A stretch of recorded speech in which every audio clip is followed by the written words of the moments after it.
Welcome back to BT Willa's Garage. We're here at Virginia International Raceway in the E39 M5 that Dan and I have been working on for a couple months now. This car has some exhaust goodies, a Dinan intake, unicorn headers, unicorn mid-pipe, Dinan exhaust, as well as a Dinan short shift kit. And we're excited to put it on track today to check it out. And ultimately, I'm gonna let Dan talk a little bit about the tires and the brakes, but this is gonna be a great test of an OEM Plus E39 with 203,000 miles. Dan, what are we excited about today, man? I think you said it best, OEM Plus here. Yes, sir. We're going to be running with Chin Motorsports today in the red group. It's a fast run group, and we're pretty much taking a street version 200,000 mile M5 with Conti DWS 340 treadwear tires, Accubono ceramic pads, and not optimal for the red run group, but we're going to see how it goes and try and do our best with what we got to work with here. Car makes great power, 365 wheel on a dyno jet, and the whole motor's been refreshed, sealed, gaskets, vanos rebuilt, but we still got 200K trans, 200K diff, drive shaft's been done. Overall, car's been sought out and thoroughly gone through. Stock springs with Bilstein HDs on it, stock sway bars, so it makes good power, but overall a really nice stock example of this car. Yeah, we're going to find out. We're going to go out at 28 psi and see what we can do on the first session. Take it easy, dial it back a little bit, get used to the car, get used to the braking zones, see what tire temps grow to. I think if we come up maybe about 5 psi, 32, 33, I think we'll be happy around there. And yeah, we're just gonna have a good time. Look forward to seeing what we can do. If we make it all 4 sessions today with no mechanical issues and the car looks exactly like this at the end of the day, it'll be a great day. Absolutely. So 4 30-minute sessions, pretty much stock car. We don't see many of these out here on the track. We've seen a couple. And we're gonna film everything. So we got 3 GoPros set up inside the car, and I'm gonna do my best to edit this video, and I hope that a lot of you enthusiasts of the E39 appreciate what you see today. Let's get started.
All right, so Dan, you want to tell everybody what we're thinking? Yeah, we went out for orientation, which was good. Got a feel for the car.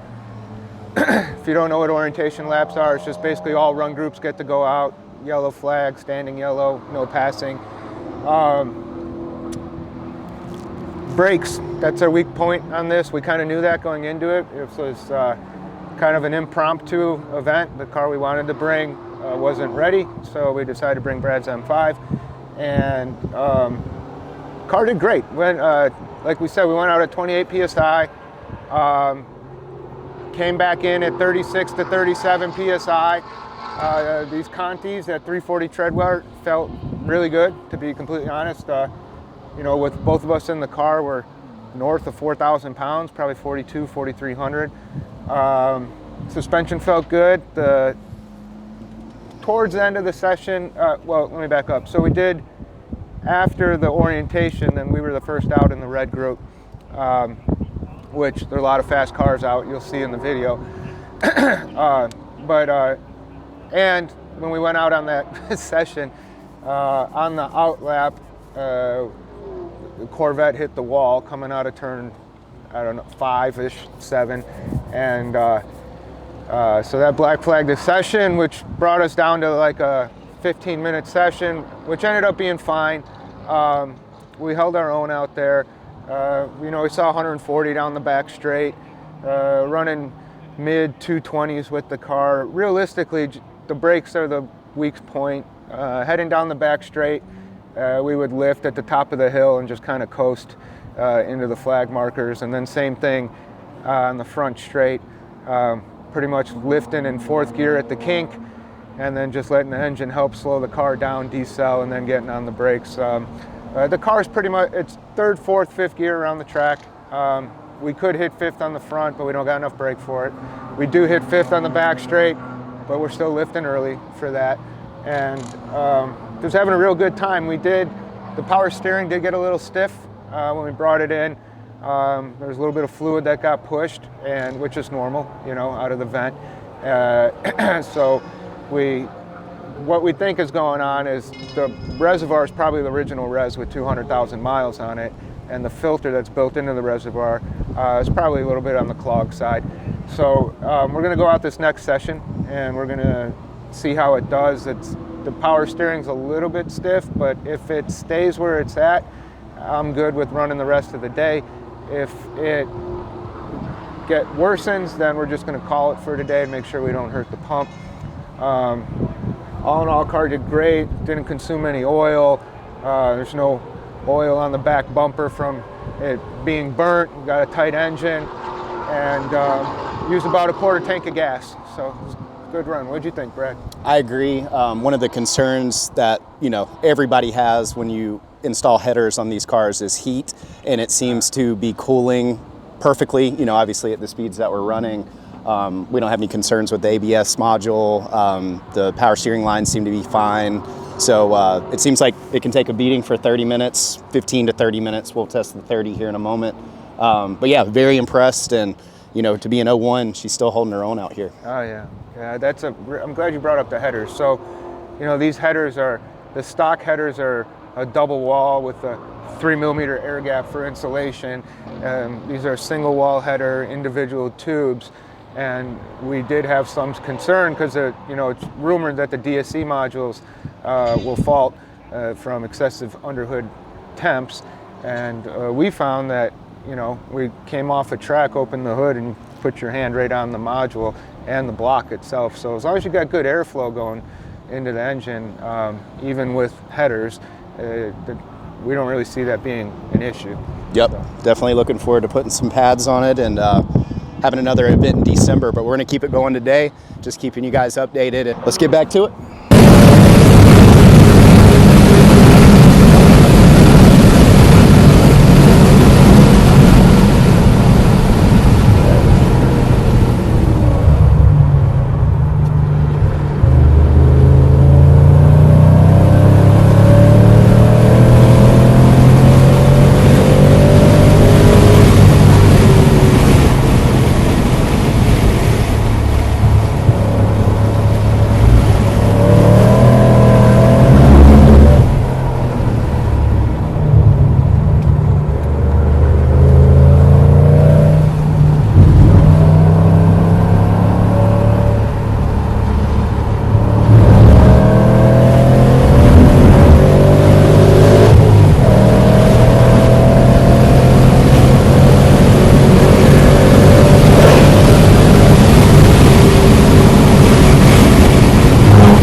So we are back from the second session and everything went smooth.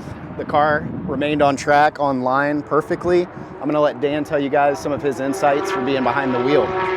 Yeah, so second session, good. We backed it, took ourselves out of the red group, put ourselves in the blue group, just so easier to manage traffic that way. Car did good, real good. Let's see here, brakes stayed about the same. You know, we're just taking it, as far as the braking zones are going, we're kind of we're not compressing them. We want to keep the car on track and keep the pedal firm so we could drive it home. But, you know, again, running mid 220s with the thing. We did see 140 on the back straight. Again, lifting early, kind of coasting into the braking zone type of deal. And yeah, other than that, we took a pound of air pressure out last. Tires felt good. You know, as long as you keep the car on line, it's a really great car to be driving on track. I'm super happy with it. Real easy to rev match on the downshifts with the active Autowerke tune and how crispy the throttle feels. And what about your impressions, Brad? I love it. From the passenger seat, I'm thankful for today to be able to know going into my event in December with me, you know, being a beginning driver out at VIR, to know that needing those upgraded pads is going to make my experience better for learning is something I'm glad we learned today with an experienced driver behind the wheel. It looks like the tires are going to hold up well for that event, and no, just really proud that a 23, 24-year-old car is still out here making a name for itself, and it sounds amazing too. I hope that some of the clips that we have today are able to convey that. But these, the full exhaust setup that we chose for this car has really sang its song out here, and looking forward to another session.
All right, guys, so we just got back from the third session. We stayed out for 5 laps? 5 laps? 6 laps. 6 total laps this time.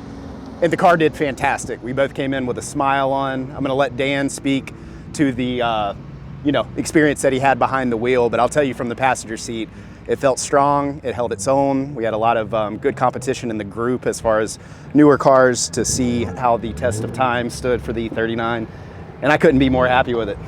Dan, Yeah. what are your thoughts? Same. It was a blast. Today was a blast. We're calling it early. We're going to skip the fourth session. Just kind of cash in our chips while we can. Again, the brakes, big limiting factor for us. Just lifting early in the end of the straights. Went out at a half a tank, and the last lap there, coming through out of 1 into 2, felt it fuel starve. So we finished the lap and pitted after that one. Sorry, man. Good, man. I love seeing this thing out. Oh, thank you so much. Yeah. Appreciate I that, have man. an E36. So They're fun. This was like but the E39 was like my dream car as a kid. Take care, man. Well, you always know when you have a good track day when you get random people that you're just on track with coming out and giving you high fives. Absolutely. I'll say this car, I've owned a lot of fun cars, and this one at the gas stations and even at the stoplights has gotten more attention than any of my previous builds and cars in general. So Yeah. it's fun to see it appreciated. That was an M2 S55 owner that just came by. Don't compliment us, by the way. But yeah, so Brad's got a great track car here. It's great to see him actually wanting to do what the car was made to do, type of deal. And yeah, it was a super fun day, you know. So I'm sure he's coming back. Brad's going to be driving this time in December. We'll have some track pads on it for him. We'll probably just leave it as is. Well, the lie detector determined that was a lie. Get the rest of the use out of the tires and just use it as a learning tool. So that's all I Awesome. got. It was a great day. Thank you Okay. guys for checking out the channel, and more content on the E39 coming soon. All right. Take care.